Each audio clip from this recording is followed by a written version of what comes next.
Hi everyone, I've just come out of a film for which I think this lighting is very appropriate, which is a David Cronenberg film called The Shrouds. It is about a man who has created a mechanical electronic shroud which can film the dead body of his wife who has recently died from cancer, and he's franchised this idea and it's now gradually sort of going global. And the result is that all sorts of people have now downloaded onto their phone an app which allows them to look at the decomposing body of their beloved.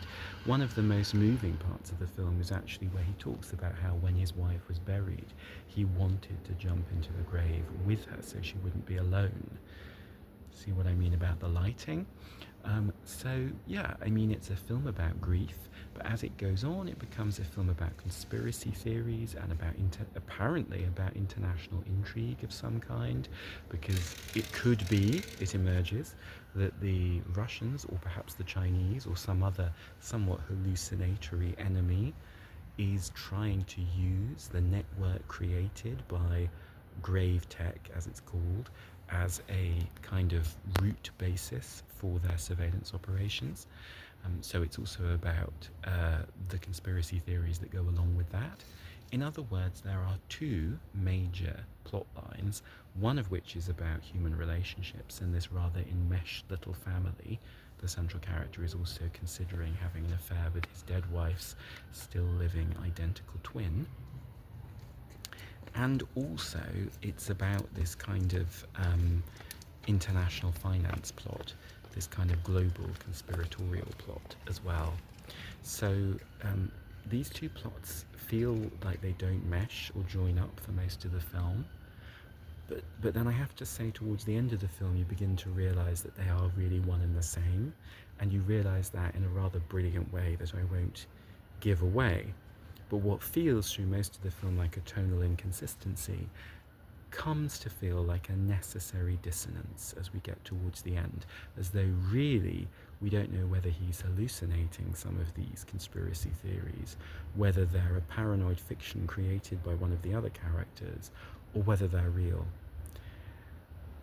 There's another doubleness in the film, which is very Cronenbergian, which is between textures. And that's where some of the film is about the physical fact of death. It's about what happens to the body as it's dying. There's a lot of Cronenbergian body horror around disease, so if that's something you're sensitive to, I would not see this film. On the other hand, there are some wonderful textures that are about the city. I think it's filmed in Toronto, and about the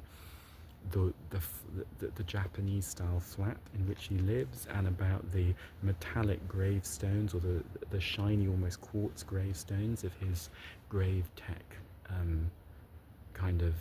creation, and these shrouds which look like ancient burial shrouds but are filled with wires. So in other words, what we have is a meeting ground between fleshly biological texture and a kind of metallic, cool exoskeleton, very much like that of an insect. The film concerns both these things, and you could see this film as a revisiting of the early work that Cronenberg did in The Fly.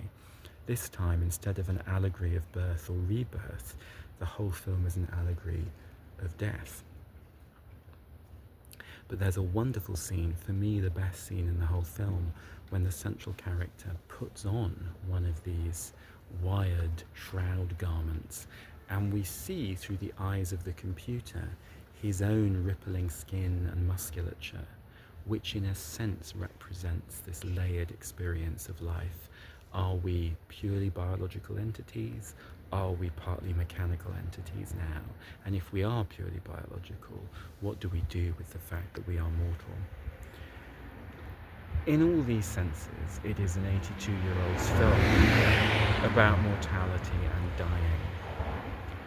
But what it brilliantly does as it goes on is it reads the contemporary West, Europe in particular, and America and North America, as itself in a state of grief. As the central character begins to get more and more involved in these conspiracy theories about whether the Chinese or the Russians are going to use or misuse his technology, we begin to feel that we're watching an entire world through the allegory of this man and the people he knows, locked in an increasingly neurotic relationship with knowledge, with politics, and with the body. That, in other words, the whole film feels like it reads the West as a kind of necrocracy, in effect, or necrocult, obsessed with the preservation of the body against death, but also obsessed with death, and itself on the verge of dying, through its addiction to technology, through its refusal to mourn. It is the telephones and computers of mourners that he worries will be accessed by the enemies of the West through this enmeshed international network of grave tech. And I wonder how many contemporary pathologies can be explained by the inability or refusal truly to mourn, in its depiction of a kind of mad quasi-scientist who's really a kind of meaningless, empty tech guru. It reminded me of, is it Brian Johnston? That man who's trying not to die by artificially extending his life. As the film goes on, you feel more and more that these two textures are really the subject of the film, the brittle exoskeleton and the interior vulnerable being, which perhaps at the beginning of Cronenberg's career felt like a boastful and explosive young man's way into film, but now feels like an older man's meditation on what it is to create an entire structure, technologically and culturally, to avoid the reality of mourning.